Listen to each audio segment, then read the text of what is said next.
आज इस वीडियो में हम लोग बात करेंगे भारतीय राष्ट्रीय कांग्रेस के हरिपुरा अधिवेशन और त्रिपुरी अधिवेशन के विषय में। इन दोनों ही अधिवेशनों की अध्यक्षता सुभाष चंद्र बोस द्वारा की गई थी। इनमें से जो दूसरा अधिवेशन मतलब जो त्रिपुरी अधिवेशन है उसको कांग्रेस संकट अथवा त्रिपुरी संकट के नाम से भी जाना जाता है। त्रिपुरी अधिवेशन के बाद ही सुभाष चंद्र बोस कांग्रेस से अलग हो जाते हैं, वो अपना फॉरवर्ड ब्लॉक बनाते हैं और आगे चल करके फिर वो जो है भारत से बाहर चले जाते हैं। जर्मनी, फिर सिंगापुर, उधर अपना क्या कहते हैं जापान, फिर आजाद हिंद फौज। तो वो सब चीज हम लोग आगे आने वाले वीडियोज में देखेंगे। इसमें हम लोग बात करेंगे हरिपुरा और त्रिपुरी अधिवेशन के विषय में। तो देखिएगा, इससे पहले हम लोगों ने जो है भारत सरकार अधिनियम 1935 1937 का चुनाव पढ़ लिया। तो इस बीच जो है ना भारतीय राष्ट्रीय कांग्रेस के दो महत्वपूर्ण अधिवेशन होते हैं, 1936 में लखनऊ में और 1937 में फैजपुर में। तो ये जो दोनों अधिवेशन, लखनऊ अधिवेशन और फैजपुर अधिवेशन, इन दोनों की अध्यक्षता की थी पंडित जवाहरलाल नेहरू जी ने। और ये जो फैजपुर अधिवेशन है ना, ये इंपॉर्टेंट है। कब हुआ था फैजपुर अधिवेशन? 1937 में। ज्यादा हालांकि आपको डिटेल में नहीं जाना है, बस जो चीज मैं बता रहा हूं उसी ध्यान में रखेंगे। तो ये जो फैजपुर है ये महाराष्ट्र में है वर्तमान समय में। और फैजपुर अधिवेशन वो इसलिए महत्वपूर्ण है क्योंकि भारतीय राष्ट्रीय कांग्रेस का यह पहला अधिवेशन था जो किसी नगर में न होकर के किसी ग्राम में हुआ था। ये जो फैजपुर है ना एक गांव था, तो फैजपुर अधिवेशन पहला ऐसा अधिवेशन था जो किसी गांव में हुआ था। बस इतनी ही चीज आप लोगों को याद रखना है। और इसकी अध्यक्षता की थी पंडित जवाहरलाल नेहरू जी ने। अब इसके बाद जो दूसरा अधिवेशन हुआ फैजपुर अधिवेशन के बाद 1938 में जो अधिवेशन हुआ वो हुआ था हरिपुरा में। हरिपुरा ये भी एक गांव था। हरिपुरा ये भी एक गांव था जो कि गुजरात, वर्तमान समय में गुजरात राज्य के अंतर्गत आता है। विट्ठल नगर करके एक स्थान है, उसके अंतर्गत ये जो है एक गांव हुआ करता था। ये जो हरिपुरा, ध्यान रखेंगे, विट्ठल नगर के अंतर्गत आता था हरिपुरा गांव जो गुजरात में है। तो 1938 में यहां पर अधिवेशन हुआ था जिसकी अध्यक्षता की थी सुभाष चंद्र बोस ने। और सुभाष चंद्र बोस द्वारा किया गया यह पहला अध्यक्षता था। देखो, ये काफी बार पूछा गया है कि सुभाष चंद्र बोस ने किन अधिवेशनों की अध्यक्षता की थी। तो पहला तो भाई हरिपुरा अधिवेशन जो 1938 में हुआ था, और दूसरा था त्रिपुरी अधिवेशन। पहले हम लोग जो है हरिपुरा अधिवेशन पर डिस्कशन कर लेते हैं, कुछ छोटी छोटी चीजें यहां से भी पूछी जाती है। तो ये जो हरिपुरा अधिवेशन है ये कब हुआ था? तो 19 से 21 फरवरी के बीच हुआ था। 19 से लेकर के 21 फरवरी 1938। 1938 सुभाष चंद्र बोस, इन्होंने जो है इसकी अध्यक्षता की थी। अब देखिएगा यहां पर जो सुभाष चंद्र बोस है जिन्होंने हरिपुरा अधिवेशन की अध्यक्षता की थी, अब इनको जो है अध्यक्ष बनाया गया। इसमें भी मतलब बड़ा मजेदार नहीं बोलना चाहिए, क्योंकि जो सुभाष चंद्र बोस का जो व्यक्तित्व था वो थोड़ा सा उग्र था शुरू से ही। जैसे कि बाल गंगाधर तिलक जी थे, लाला लाजपत राय जी थे, कुछ कुछ उस तरह के थे, या फिर उनसे भी कई कदम आगे थे सुभाष चंद्र बोस से। तो जब 1938 में सुभाष चंद्र बोस को महात्मा गांधी जी के द्वारा अध्यक्ष चुना गया। देखो क्या होता था, महात्मा गांधी जी की सलाह पर ही भारतीय राष्ट्रीय कांग्रेस के अध्यक्ष का चयन होता था। महात्मा गांधी जी जो है किसी नेता का नाम आगे रखते थे कि मैंने जो है इसका नाम अध्यक्ष पद के लिए प्रस्तावित किया है। तो जो कांग्रेस के जो सदस्य होते थे, जो कार्यकारिणी के जो सदस्य होते थे, वो जो है अपनी सहमति व्यक्त करते थे। तो गांधी जी जो है चयन करते थे और उसके बाद सर्वसम्मति से उस अध्यक्ष का चयन होता था। मतलब कुछ लोग जो है थोड़ा सा मना भी करते रहे होंगे, लेकिन गांधी जी को भला कौन मना कर सकेगा। तो गांधी जी के द्वारा जो है 1938 में सुभाष चंद्र बोस का नाम अध्यक्ष पद के लिए चयनित किया जाता है और सर्वसम्मति से सुभाष चंद्र बोस 1938 में अध्यक्ष चुने जाते हैं। और 19 से लेकर के 21 फरवरी 1938 में हरिपुरा जो गुजरात में, वहां पर अधिवेशन होता है भारतीय राष्ट्रीय कांग्रेस का, जहां पर सुभाष चंद्र बोस ने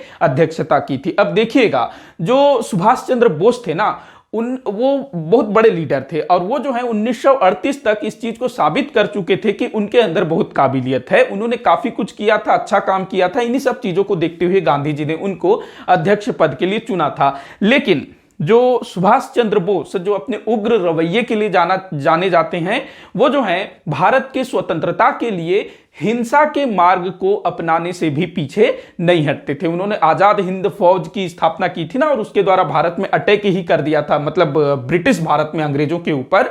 तो वो जो है हिंसा का सहारा लेने से भी पीछे नहीं हटते थे। और ये चीज जो है 1938 से पहले भी कई बार देखने को मिला था। मतलब जैसे कि असहयोग आंदोलन के समय सुभाष चंद्र बोस जो है राष्ट्रीय आंदोलन से जुड़े थे। तो जब महात्मा गांधी जी ने असहयोग आंदोलन वापस लिया तो सुभाष चंद्र बोस ने गांधी जी की बहुत ज्यादा आलोचना की थी। ऐसा नहीं है कि सुभाष चंद्र बोस महात्मा गांधी जी को बिल्कुल भी पसंद नहीं करते थे। महात्मा गांधी जी को बहुत मानते थे, उनका बहुत आदर करते थे, उनके व्यक्तित्व से बहुत ज्यादा प्रभावित थे। लेकिन दोनों के जो विचार थे, दोनों के जो मत थे, वो एक दूसरे से बिल्कुल उलट थे। लेकिन 1938 तक गांधी जी को लगता था कि सुभाष चंद्र बोस जो है बड़ा मतलब काबिल तो थे ही थे, लेकिन गांधी जी को ऐसा लगता था कि वो उतने भी ज्यादा उग्र नहीं है। लेकिन जब 1938 में सुभाष चंद्र बोस के नाम का चयन गांधी जी ने किया, तब सरदार वल्लभ भाई पटेल ने महात्मा गांधी जी को आगाह किया कि ये जो सुभाष चंद्र बोस हैं थोड़े से उग्र रवैये के हैं, आप इनको अध्यक्ष बना रहे हैं, एक बार को आप सोचिए, कुछ उल्टा पुल्टा भी हो सकता है इनकी अध्यक्षता में। लेकिन गांधी जी ने बोला सरदार पटेल को कि मुझे सुभाष पर पूरा भरोसा है, वो वैसा कुछ नहीं करेगा, मेरी बात को मानेगा, इस टाइप से। तो अब जो हरिपुरा में अधिवेशन शुरू होता है, अब यहां पर क्या होता है कि जो सुभाष चंद्र बोस है उनकी अध्यक्षता में एक प्रस्ताव पारित किया जाता है सुभाष चंद्र बोस के अंतर्गत। और इस प्रस्ताव में यह था कि जो भारतीय राष्ट्रीय कांग्रेस है वो जो है ब्रिटिश सरकार को 6 महीने का समय देगी कि वो जो है 6 महीने के अंदर अंदर भारत को स्वतंत्रता प्रदान कर दे। अगर वो ऐसा नहीं करती है तब भारतीय राष्ट्रीय कांग्रेस जो है ब्रिटिश सरकार के विरुद्ध विद्रोह कर देगी, एक बड़ा व्यापक आंदोलन शुरू करेगी। ये जो है प्रस्ताव अध्यक्ष सुभाष चंद्र बोस के अंतर्गत पारित किया जाता है। अब इस प्रस्ताव का पारित होना था और जितने भी गांधी जी हो गए और गांधी जी के जितने भी प्रबल समर्थक थे वो सब जो है उनके एक तरह से कान खड़े हो जाते हैं, क्योंकि ये सब चीजें जो हैं भारतीय राष्ट्रीय कांग्रेस के सिद्धांतों के बिल्कुल विपरीत था। भाई गांधी जी क्या चाहते थे, वो बिल्कुल अहिंसा के रास्ते में चल करके सत्याग्रह, असहयोग, इन सब चीजों के द्वारा वो जो है स्वतंत्रता प्रदत्त करना चाहते थे। लेकिन यहां पर सुभाष चंद्र बोस वो क्या बोल रहे हैं, विद्रोह करेंगे, अगर हमको आजादी नहीं मिलती है तो हम लोग विद्रोह करेंगे, व्यापक आंदोलन शुरू करेंगे और उसमें जो है जो चाहे करने को, मतलब कि हमको जो है जो संभव हो, जो उचित हो वो हम करेंगे, मतलब कि हिंसा भी अगर करना हो तो उससे भी हम लोग पीछे नहीं हटेंगे। ये सुभाष चंद्र बोस का था। अब जो है गांधी जी और जितने भी जो पुराने नेता थे वो बिल्कुल मतलब थोड़े से टेंशन में आ जाते हैं। वैसे ना महात्मा गांधी जी सुभाष चंद्र बोस ने जब हरिपुरा अधिवेशन में जब अपना पहला अध्यक्षीय भाषण दिया तभी महात्मा गांधी जी को समझ में आ गया कि ये जो सुभाष चंद्र बोस हैं ये बहुत ही ज्यादा उग्र विचार वाले नेता हैं। और उसके बाद जब ये प्रस्ताव वगैरह पारित कर दिया जाता है तब तो भाई महात्मा गांधी जी को लगता है कि उनके सिद्धांतों की धज्जियां उड़ने वाली है। अब यहां पर जो है सुभाष चंद्र बोस एक और काम करते हैं जिसके बाद तो गांधी जी और सुभाष चंद्र बोस के मध्य जो मतभेद है वो बहुत ज्यादा बढ़ जाता है। होता यह है कि जो सुभाष चंद्र बोस है ना वो राष्ट्रीय नियोजन समिति का गठन करते हैं। अध्यक्ष थे, चुने गए थे ना, गांधी जी ने ही उनको अध्यक्ष के लिए उनके नाम को प्रस्तावित किया था। फिर जो कांग्रेस कार्यकारिणी समिति है उन्होंने जो है सर्वसम्मति से सुभाष चंद्र बोस को अध्यक्ष चुना। तो सुभाष चंद्र बोस अध्यक्ष होने के नाते राष्ट्रीय नियोजन समिति गठित करते हैं। राष्ट्रीय नियोजन समिति क्या थी भाई ये राष्ट्रीय नियोजन समिति? तो देखो जो सुभाष चंद्र बोस थे उनका मानना था कि भाई हम लोग देश को स्वतंत्र करवा लेंगे, किसी भी तरह से हम लोग जो है देश को स्वतंत्र करवा लेंगे, लेकिन हमारा देश जब स्वतंत्र होगा तो उसके पास कोई भी मतलब बड़ा कोई उद्योग नहीं होगा। हो सकता है अंग्रेज जो है सब कुछ समेट करके ले जाएं, जो भी उद्योग हैं उसको बर्बाद कर दें, ऐसे चल दें, तो हमारे पास कुछ होना चाहिए। तो इसके लिए जो है सुभाष चंद्र बोस ने राष्ट्रीय नियोजन समिति का गठन किया जिसके तहत भारत का औद्योगिकीकरण, मतलब कि भारत में जो है ना उद्योग, औद्योगिक, इन सब चीजों का तीव्र गति से विकास किया जाएगा इस राष्ट्रीय नियोजन समिति के द्वारा। लेकिन महात्मा गांधी जी ने इस चीज का विरोध किया, वो इसके समर्थन में नहीं थे। देखो गांधी जी, प्रश्न ऐसा पूछा भी जाता है कि सही गलत के रूप में भी पूछा जाता है, क्या गांधी जी भारी औद्योगिकीकरण के समर्थक थे? तो नहीं, गांधी जी जो हैं औद्योगिकीकरण के खिलाफ थे। उनका मानना था कि ये जो औद्योगिकीकरण है, बड़े बड़े उद्योग लगने से जो ग्रामीण स्तर के लोग हैं वो कहीं ना कहीं पिछड़े रह जाएंगे। उनका मानना था कि जो गांवों में जो कुटीर उद्योग हैं, जो लघु उद्योग हैं, जो उन्होंने चरखा आंदोलन चला रखा था ना, बस वो उसी को आगे बढ़ाना चाहते थे। हालांकि वो भी सही है, ग्रामों का भी विकास होना जरूरी है, लेकिन भारी औद्योगिकीकरण भी आवश्यक है देश के विकास के लिए। जो पंडित जवाहरलाल नेहरू थे ना, वो भी जो है भारी औद्योगिकीकरण के पक्ष में थे, और जो गांधी जी थे वो भारी औद्योगिकीकरण के पक्ष में नहीं थे। तो ये जो राष्ट्रीय नियोजन समिति है, इसके गठन के पश्चात महात्मा गांधी और सुभाष चंद्र बोस के मध्य जो है जो मत वैमनस्यता है वो बहुत ज्यादा बढ़ जाता है, और वो आगे कभी भी सही नहीं हो पाता है। देखो दोनों के मध्य जो है ना मतों को लेकर के, विचारों को लेकर के मतभेद थे, लेकिन दोनों के मन भेद नहीं थे। देखो सुभाष चंद्र बोस पहले भारतीय थे जिन्होंने महात्मा गांधी जी को राष्ट्रपिता कह के संबोधित किया। जब 1945 में सुभाष चंद्र बोस जब रंगून में थे और वहां से आजाद हिंद फौज को संचालित कर रहे थे, तब उन्होंने ना रेडियो से एक संदेश दिया, जिसके माध्यम से उन्होंने महात्मा गांधी जी की बहुत तारीफ की। महात्मा गांधी जी के विषय में बोला कि उनका भारत के लिए जो योगदान है वो अतुलनीय है, वैसा जो है कोई भी व्यक्ति भारत के लिए नहीं कर सकता, वो बहुत बहुत ज्यादा महान व्यक्ति है, ऐसा सुभाष चंद्र बोस का मानना था। दोनों के बीच मतभेद था लेकिन मनभेद नहीं था। तो हरिपुरा अधिवेशन से दोनों के बीच जो है ना मतभेद आरंभ होता है, जो कि त्रिपुरी अधिवेशन में अपने चरम पर पहुंच जाता है, और दोनों के रास्ते जो हैं अलग अलग हो जाते हैं। जो सुभाष चंद्र बोस है वो कांग्रेस ही छोड़ करके बाहर चले जाते हैं। तो ये था भाई हरिपुरा अधिवेशन। इसी हरिपुरा अधिवेशन में ना एक और चीज हुआ था, देशी रियासतों को लेकर के, जो सुभाष चंद्र बोस चाहते थे कि देशी रियासतों में भी राष्ट्रीय आंदोलन का प्रचार प्रसार हो। तो ये आप ध्यान में रखिएगा। इसके बाद हम लोग बात करते हैं अगले अधिवेशन की, त्रिपुरी अधिवेशन। ये कब कब हुआ था इसको ध्यान में रखना। हरिपुरा अधिवेशन ये भी गांव में हुआ था, गुजरात के गांव में। और गांव में होने वाला पहला भारतीय राष्ट्रीय कांग्रेस का अधिवेशन कौन था भाई? तो फैजपुर अधिवेशन, त्रिपुरी अधिवेशन, त्रिपुरी अधिवेशन। इसको जो है त्रिपुरी संकट या फिर कांग्रेस संकट के नाम से भी जाना जाता है। अधिवेशन त्रिपुरी कहां पर है? तो आज के समय में मध्य प्रदेश के अंतर्गत आता है। त्रिपुरी मध्य प्रदेश, ध्यान रखेंगे। अब देखिएगा क्या हुआ था। अब जो हरिपुरा अधिवेशन हुआ, तो जो सुभाष चंद्र बोस ने अध्यक्षता की थी, तो अब इस समय तक मतलब 1938 तक ना जो दुनिया का, विशेष करके जो यूरोप है, पश्चिमी देश, वहां पर जो है माहौल काफी बिगड़ रहा था। मतलब जो हिटलर था भाई जर्मनी में, वो अपनी शक्ति को निरंतर बढ़ा रहा था, और ऐसा लग रहा था कि भविष्य में कोई बहुत बड़ा युद्ध होकर ही रहेगा। अब इस चीज को जो है जितने भी उस समय के बड़े बड़े लीडर थे, जैसे कि सुभाष चंद्र बोस भाई, वो आईसीएस थे ना, उन्होंने सिविल सर्विस का एग्जाम दिया हुआ था, तो वो जो है उनके दिमाग में भी आ गया था कि कोई बहुत बड़ा युद्ध होने वाला है। तो जो परिस्थितियां थी काफी विकट थी। अब जो है सुभाष चंद्र बोस को लगता था कि उनको जो है अध्यक्ष पद पर बने रहना है, लेकिन परिस्थितियां कुछ अलग थी, क्योंकि हरिपुरा अधिवेशन में जो हुआ उसके बाद से महात्मा गांधी जो हैं उनको पसंद नहीं करने लगे, उनको मतलब उनके विचारों को। अब यहां पर एक चीज मैं आप लोगों को क्लियर कर दूं कि 1938 हरिपुरा अधिवेशन, इस समय तक ना भारतीय राष्ट्रीय कांग्रेस में दो विचारधाराएं अलग अलग होने लगी थी। मतलब कि जो भारतीय राष्ट्रीय कांग्रेस है वो विचारधाराओं के मामले में दो खेमों में बंटना शुरू हो गया था। एक था परंपरावादी, एक था परंपरावादी,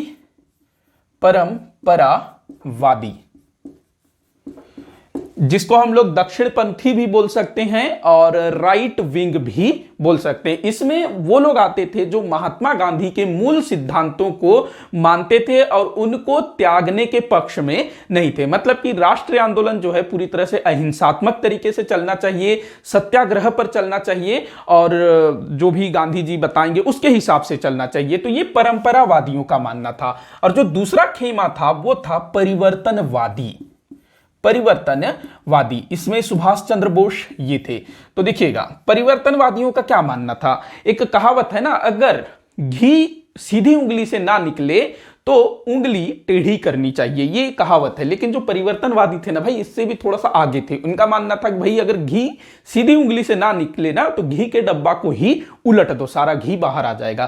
तो ये लोग आमूलचूल परिवर्तन चाहते थे सुभाष चंद्र बोस जी के नेतृत्व में। अब सुभाष चंद्र बोस क्या चाहते थे, 6 महीने का टाइम दो, जो ब्रिटिश सरकार है उसको 6 महीने का टाइम दो कि तुम जो है 6 महीने के अंदर हमको आजादी दे दो। 6 महीने के अंदर आजादी नहीं देते हो तो हम लोग जो है भयानक वाला विद्रोह करेंगे। ये सुभाष चंद्र बोस जी का कहना था। तो ये आमूलचूल परिवर्तन, बहुत जल्दी परिवर्तन करने का विचार इनका था। तो ये परिवर्तनवादी कहलाए या फिर इन्हीं को बोला गया वामपंथी। अब यहां पर आप लोग एक चीज भी ध्यान रखेंगे कि जो पंडित जवाहरलाल नेहरू थे ना, एक समय था जब पंडित जवाहरलाल नेहरू भी थोड़े से उग्र विचार अपना रहे थे।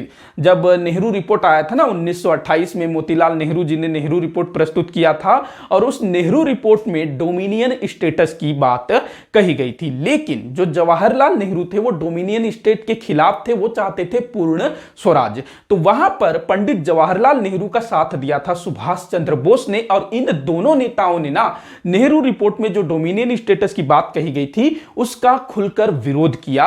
बोला कि हमको जो है डोमिनियन स्टेटस नहीं चाहिए, स्वराज चाहिए, पूर्ण स्वराज, अंग्रेजों को भगाओ, पूर्ण स्वराज लाओ। ये इन दोनों नेताओं ने डिमांड किया और इन दोनों ने मिलकर के इंडियन इंडिपेंडेंस लीग नामक एक संगठन भी स्थापित किया था। लेकिन यहां आप लोग ध्यान रखेंगे कि जो हरिपुरा में हुआ, जो त्रिपुरी में होगा, अभी पढ़ेंगे हम लोग, तो उसमें जवाहरलाल नेहरू ने कहीं भी सुभाष चंद्र बोस का समर्थन नहीं किया। वो गांधी जी के साथ बने रहे, उनके तरीकों के समर्थन में ही रहे। अच्छा, एक और चीज मैं कहना चाहूंगा कि 1938 तक ना भारतीय राष्ट्रीय कांग्रेस में सुभाष चंद्र बोस, पंडित जवाहरलाल नेहरू, इसके बाद जो सरदार वल्लभ भाई पटेल है, इनकी स्थिति बहुत ज्यादा मजबूत हो गई थी, विशेष करके पंडित जवाहरलाल नेहरू और सुभाष चंद्र बोस की। पंडित जवाहरलाल नेहरू ने 1936 और 1937 के अधिवेशनों की अध्यक्षता की, वहीं सुभाष चंद्र बोस ने 1938 और 1939 के अधिवेशनों की अध्यक्षता की। ये उनके जो समर्थक थे उनके द्वारा भी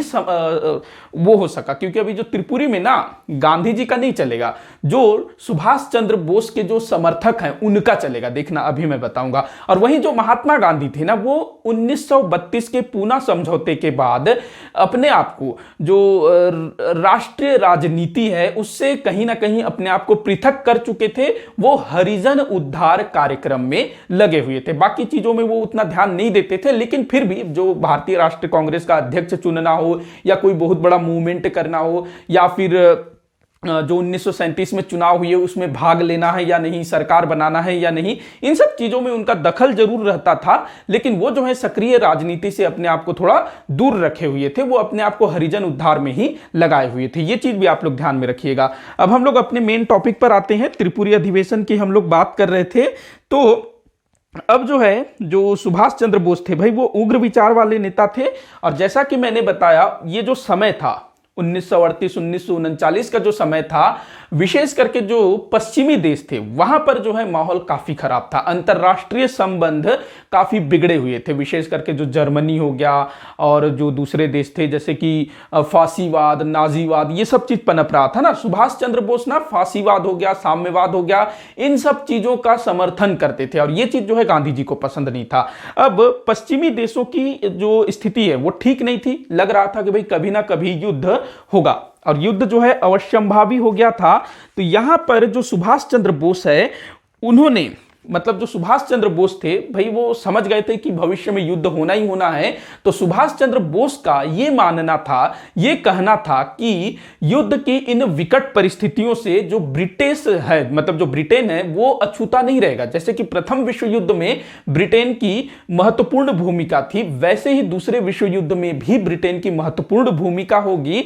और हम जो हैं इस युद्ध के परिस्थितियों में, जब ब्रिटेन युद्ध में उलझा रहेगा, वो हार रहा हो या जीत रहा हो, उसको दिक्कत होगी ही होगी। अगर वो युद्ध में है, चाहे वो जीत भी रहा हो, तो उसको जो है थोड़ा सा टेंशन होगा ही होगा। तो वैसे समय में हम लोग जो है उस पर वार करेंगे। ये जो है किसका कहना था?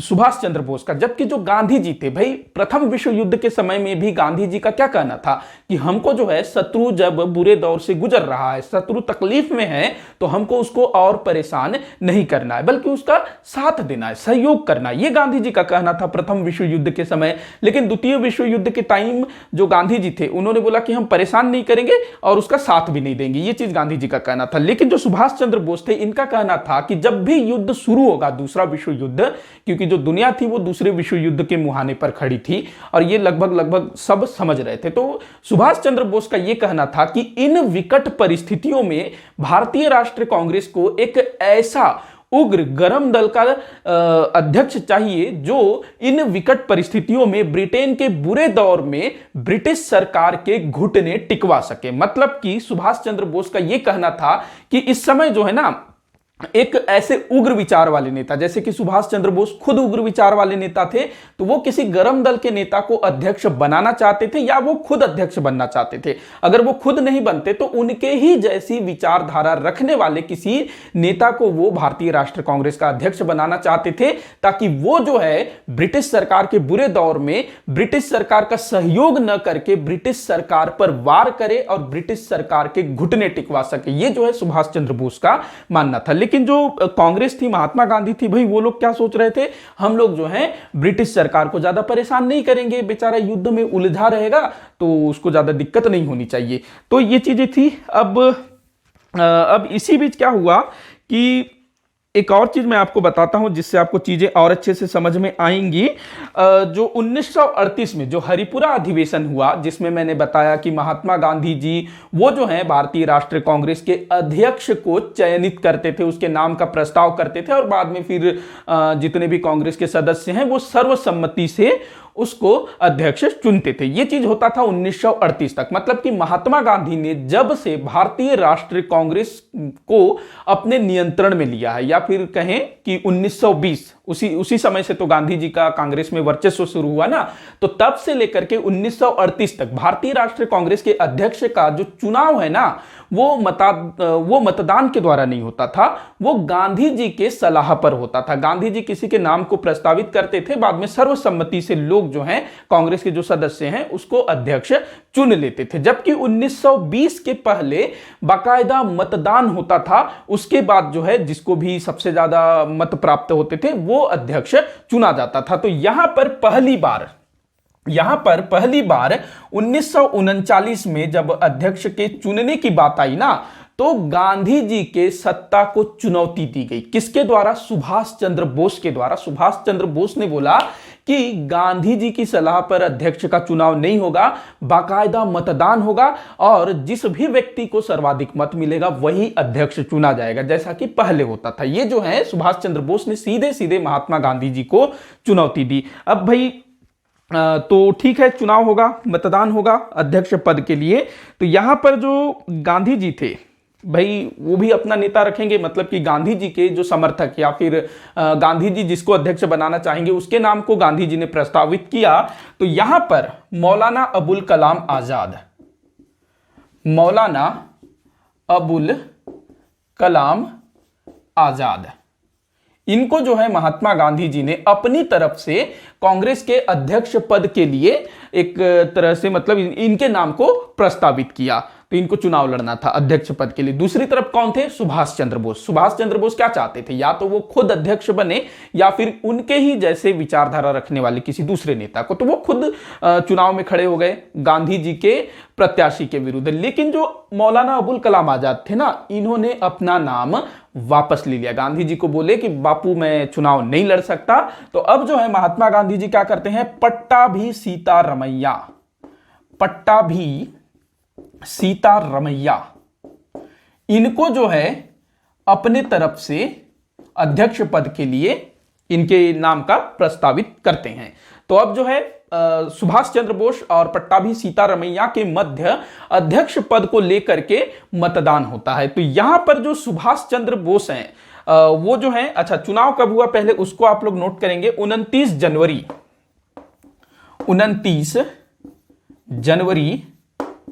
1939 को चुनाव हुआ अध्यक्ष पद के लिए। चुनाव एक तरफ कौन थे?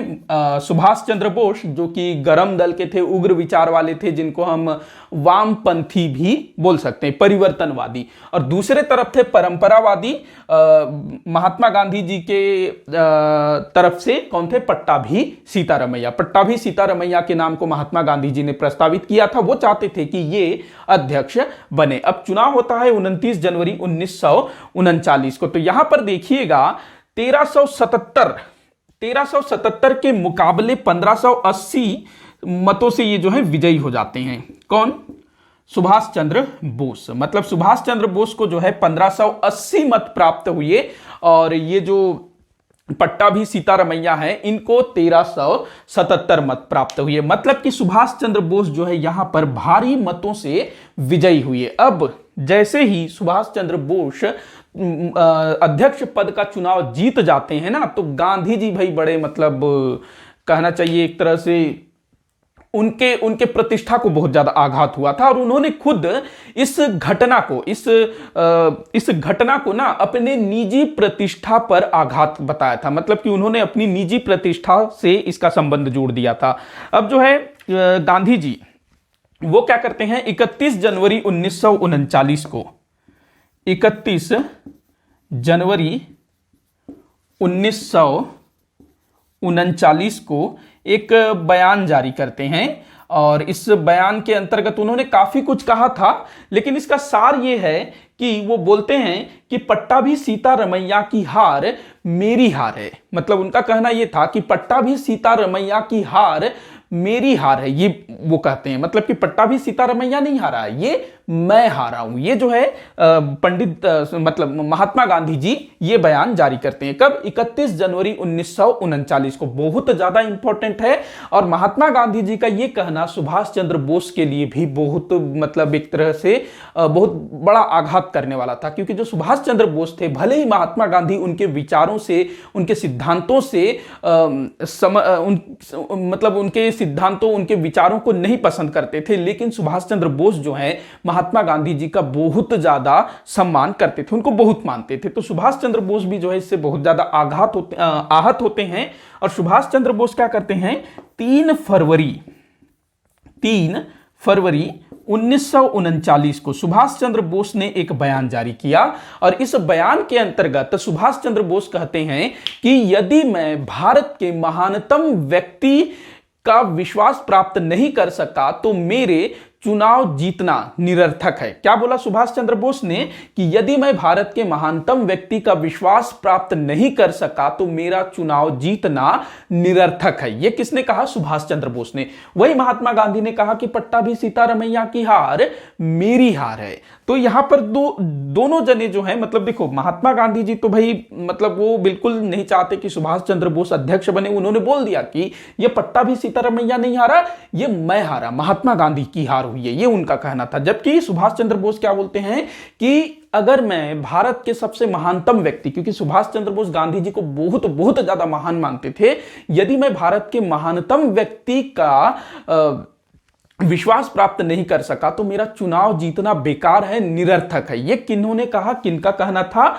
सुभाष चंद्र बोस का। 3 फरवरी 1939 को सुभाष चंद्र बोस जी ने यह वक्तव्य दिया था। तो ये सारा कुछ आप लोगों को ध्यान रखना है, ये सारी चीजें जो है पूछी जाती है। इसके बाद देखिएगा 22 फरवरी 1939, 22 फरवरी 1939 क्या हुआ भाई? 22 फरवरी 1939 को तो जो कांग्रेस कार्यकारिणी समिति थी जिसके 15 सदस्य हुआ करते थे, तो कांग्रेस कार्यकारिणी के 15 में से 13 सदस्यों ने त्यागपत्र दे दिया। कांग्रेस कार्यकारिणी समिति के 15 सदस्यों में से 13 सदस्यों ने त्यागपत्र दे दिया। और क्या कह करके त्यागपत्र दिया? तो इनका कहना यह था कि सुभाष चंद्र बोस ने सार्वजनिक रूप से उनकी आलोचना की है। ये कहते हुए कार्यकारिणी परिषद के 15 में से 13 सदस्यों ने त्यागपत्र दे दिया। तो ये तमाम चीजें ना सुभाष चंद्र बोस को एक तरह से अध्यक्ष पद से हटाने के लिए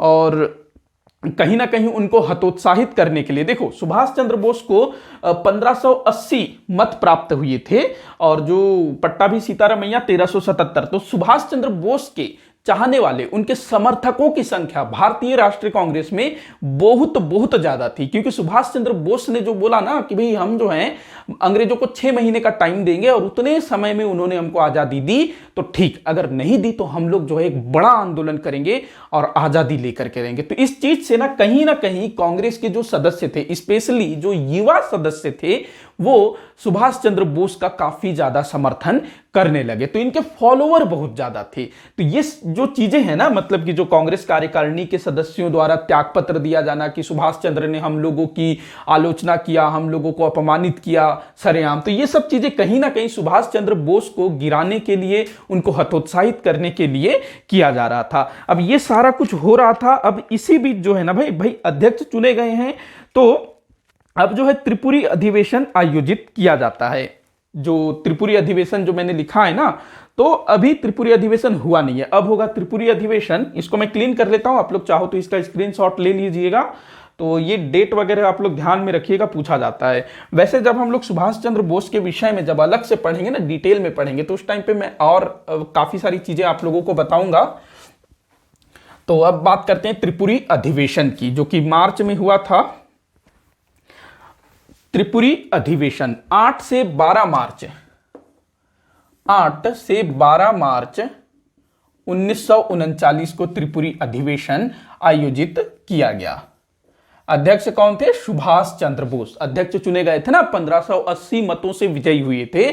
तो 8 से 12 मार्च 1939 तक त्रिपुरी में भारतीय राष्ट्रीय कांग्रेस का अधिवेशन आयोजित हुआ। और इस अधिवेशन में एक बार फिर सुभाष चंद्र बोस जो है अपना जो हरिपुरा में उन्होंने जो बोला था उसको दोहराते हैं। इसके अलावा सुभाष चंद्र बोस भारतीय राष्ट्रीय कांग्रेस के मंच से लोगों को आगाह करते हैं, मतलब कि कांग्रेस के नेताओं को आगाह करते हैं, देश को आगाह करते हैं कि आने वाले 6 महीने के अंदर यूरोप में एक भयंकर साम्राज्यवादी युद्ध होगा और इस युद्ध में जो ब्रिटेन है उसकी महत्वपूर्ण भूमिका होगी और ये जो है हमारे लिए, भारतीयों के लिए एक बहुत अच्छा सुअवसर होगा। ऐसे समय में हम लोग जो है अपने शत्रु पर वार करेंगे और स्वतंत्रता प्राप्त करेंगे। वो पिछला वाला बात बोलते हैं कि 6 महीना का हम लोग टाइम देंगे, अगर 6 महीने के अंदर हमको आजादी मिल जाती है तो ठीक, नहीं मिलेगी तो हम लोग जो है एक व्यापक, एक बहुत बड़ा आंदोलन करेंगे और उसमें जो भी संभव हो, जैसा भी संभव हो, जो भी आवश्यक हो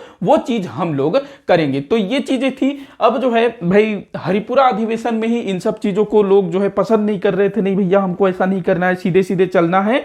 तो यहां पर जो है स्थिति और खराब होना शुरू हो जाती है। मतलब कि स्थिति खराब होने से मतलब सुभाष चंद्र बोस के लिए, उनके जो विरोधी थे, गांधी जी के जो पक्के वाले समर्थक थे, वो किसी भी तरह से सुभाष चंद्र बोस को अध्यक्ष पद से हटाना चाहते थे। अच्छा, एक और चीज आप लोग ध्यान रखेंगे, ये जो अधिवेशन हुआ ना, इस समय सुभाष चंद्र बोस की तबीयत बहुत ज्यादा खराब थी, लेकिन उन्होंने अपने शरीर की, अपने तबीयत की चिंता न करते हुए उन्होंने देश की चिंता की। तो अब आगे क्या हुआ तो देखिएगा, जो भारतीय राष्ट्रीय कांग्रेस के जो पुराने सदस्य थे, जो गांधी जी के पक्के वाले समर्थक थे, उन्होंने सुभाष चंद्र बोस के इन प्रस्तावों को ठुकरा दिया कि ये जो प्रस्ताव है पारित नहीं हो सकता और जो भी सुभाष चंद्र बोस ने आगाह किया कि आने वाले समय में युद्ध होने वाला है तो हमको तैयारी करना चाहिए ब्रिटिश सरकार के खिलाफ, तो इन सब चीज़ों को जो है बिल्कुल नकार दिया गया। जो कांग्रेस के जो सदस्य थे उन्होंने जो है नकार दिया, और भारतीय राष्ट्रीय कांग्रेस के जो पुराने सदस्य थे, गांधी जी के पक्के वाले समर्थक, उन्होंने सुभाष चंद्र बोस को सलाह देना शुरू किया। इनको बोला कि आप जो है जो पुराने जो तरीके हैं गांधीवादी तरीके, उनके हिसाब से ही चलिए, उसी के हिसाब से हम लोग चलेंगे। आपका जो नया तरीका है वो सही नहीं है, हमको पुराने तरीके से ही काम करना होगा। ये तमाम चीजें थी। तो सुभाष चंद्र बोस को लगा कि भाई ये कोई मतलब नहीं है, मतलब अध्यक्ष बने रहना। अब जो है आगे चल करके 29 अप्रैल 1939 को अखिल भारतीय कांग्रेस कमेटी का बैठक कलकत्ता में आयोजित किया जाता है। कब? 29 अप्रैल 1939 को। 29 अप्रैल 1939 को। अभी भी सुभाष चंद्र बोस ही अध्यक्ष हैं, ध्यान रखेंगे। तो जो अखिल भारतीय कांग्रेस कार्यकारिणी समिति है ना, उसने ये मीटिंग बुलाई थी कलकत्ता में, अखिल भारतीय कांग्रेस कार्यकारिणी समिति। तो उसके जो भी सदस्य होते हैं वो बहुमत के आधार पर कुछ भी कर सकते थे। तो अखिल भारतीय कांग्रेस कमेटी द्वारा कलकत्ता में 29 अप्रैल 1939 को बैठक आयोजित किया जाता है, और यहाँ पर जो है फिर से सुभाष चंद्र बोस को एक तरह से समझाने की कोशिश की जाती है कि आप जो है गांधीवादी तरीके से चलिए, और आप जो भी करना चाहते हैं करिए, लेकिन गांधी जी की सलाह से, गांधी जी के तरीके से करिए, उसका हम लोग जो है समर्थन करेंगे। लेकिन जो सुभाष चंद्र बोस जी है उनको लगता है कि अब मेरा कांग्रेस का अध्यक्ष बनने का कोई मतलब नहीं है, बने रहने का कोई मतलब नहीं है। तो यहां पर जो है सुभाष चंद्र बोस अध्यक्ष पद से त्यागपत्र दे देते हैं। अध्यक्ष पद से उन्होंने त्यागपत्र दिया, और वो कांग्रेस के सदस्य थे, कांग्रेस की सदस्यता से उन्होंने त्यागपत्र नहीं दिया, अध्यक्ष पद से उन्होंने त्यागपत्र दे दिया। इसके बाद मई 1939 में कांग्रेस के भीतर ही फॉरवर्ड ब्लॉक बनाने की घोषणा की। कब? मई 1939 को कांग्रेस के भीतर ही फॉरवर्ड ब्लॉक बनाने की घोषणा की। कांग्रेस के भीतर ही अभी घोषणा हुआ है, ध्यान रखेंगे, मई 1939 में। इसके बाद देखिएगा आगे क्या होता है। 11 अगस्त 1939 को कांग्रेस कार्यकारिणी समिति का बैठक होता है, और इस बैठक में जो है अब मतलब बैठक नहीं हुआ, पहले तो मैं डेट लिख देता हूं, 11 अगस्त 1939 कांग्रेस कार्यकारिणी समिति। तो 11 अगस्त 1939 को कांग्रेस कार्यकारिणी समिति ने सुभाष चंद्र बोस को बंगाल के अध्यक्ष से, बंगाल के प्रांतीय अध्यक्ष पद से हटा दिया। तो ध्यान रखना, जो सुभाष चंद्र बोस वो बंगाल के भारतीय राष्ट्रीय कांग्रेस के प्रांतीय अध्यक्ष भी हुआ करते थे साथ में।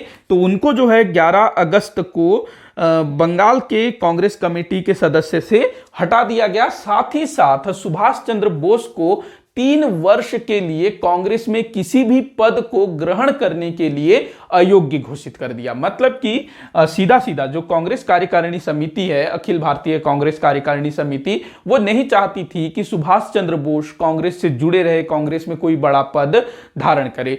तो सुभाष चंद्र बोस को कांग्रेस के सिद्धांतों, कांग्रेस के नियमों का उल्लंघन करने का आरोपी बनाते हुए उनको जो है 3 वर्ष के लिए कांग्रेस में किसी भी प्रकार के पद को ग्रहण करने के लिए अयोग्य घोषित कर देती है, या फिर कहें उन पर बाध्यता लगा देती है, मतलब उन पर प्रतिबंध लगा देती है 3 वर्ष के लिए, कि 3 वर्ष तक आप जो है कांग्रेस के किसी भी पद को ग्रहण नहीं कर सकते। तो एक तरह से सुभाष चंद्र बोस का समझ जाओ कि उनको कांग्रेस से निकाल दिया गया। वो कांग्रेस में अगर रहते तो बिल्कुल एक मामूली सदस्य के समान, उनको कोई पद नहीं मिलता, वो कुछ नहीं कर पाते। एक तरह से उनका जो है कांग्रेस से बहिष्कृत ही कर दिया गया। इसके बाद फिर वो जो है फॉरवर्ड ब्लॉक पर काम करना शुरू कर देते हैं, और आगे चल करके फिर वो क्या करते हैं, भारत छोड़कर सीधा निकल पड़ते हैं भाई जर्मनी, फिर जापान, सिंगापुर, फिर आजाद हिंद फौज, जिसको हम लोग आने वाले वीडियोज में देखेंगे। तो ये था हरिपुरा अधिवेशन और त्रिपुरी अधिवेशन। त्रिपुरी अधिवेशन जिसको त्रिपुरी संकट के नाम से भी जाना जाता है या कांग्रेस संकट के नाम से भी जाना जाता है। यहां पर देखिएगा सुभाष चंद्र बोस जो कि भाई एक आईसीएस थे, कलेक्टर थे ना, टॉप किया था उन्होंने, लेकिन 1921 में गांधी जी से प्रभावित होकर के उन्होंने अपनी लगी लगाई नौकरी को लात मार दिया और राष्ट्रीय आंदोलन में कूद पड़े। वो जो है ना गांधी जी से मिलने भी गए थे 1921 में कि मैं आगे क्या करूं, कैसे मैं राष्ट्रीय आंदोलन में भाग लूं, क्या करना चाहिए, कैसे करना चाहिए। तो गांधी जी ने फिर उनको काफी कुछ बताया और साथ ही साथ गांधी जी ने सुभाष चंद्र बोस को चितरंजन दास से संपर्क करवाया और चितरंजन दास के साथ सुभाष चंद्र बोस काफी समय तक रहे और चितरंजन दास ही सुभाष चंद्र बोस के राजनैतिक गुरु माने जाते हैं। तो सुभाष चंद्र बोस भाई आईसीएस थे, कलेक्टर थे ना, कलेक्टर होने वाले थे, लेकिन वो बने नहीं, बन तो चुके थे लेकिन पद को ग्रहण नहीं किया। तो वो जो है चीजों को समझते थे, अंतरराष्ट्रीय स्तर पर क्या घटनाएं घटित हो रही है वो बिल्कुल समझ गए थे कि भाई आने वाले समय में भयानक युद्ध छिड़ने वाला है यूरोप में और ये सही मौका है दुश्मन पर प्रहार करने का, ये उनका मानना था। और जो आजाद हिंद फौज उन्होंने बनाया ना, उसके माध्यम से उन्होंने उस चीज को कर दिखाया। मतलब वो बोलते नहीं थे, करते भी थे, मतलब बोलते भी थे और उस चीज को करते भी थे, तो उन्होंने कर दिखाया। तो पढ़ेंगे हम लोग आजाद हिंद फौज सब कुछ। तो आज के लिए फिलहाल इतना ही। वीडियो कैसा लगा कमेंट करके जरूर बताइएगा, जो भी डाउट हो नीचे कमेंट बॉक्स में जरूर बताना। वीडियो को जितना हो सके उतना आप शेयर करिएगा, लाइक करिएगा, चैनल को सब्सक्राइब करिएगा। वीडियो को आखिर तक देखने के लिए बहुत बहुत धन्यवाद।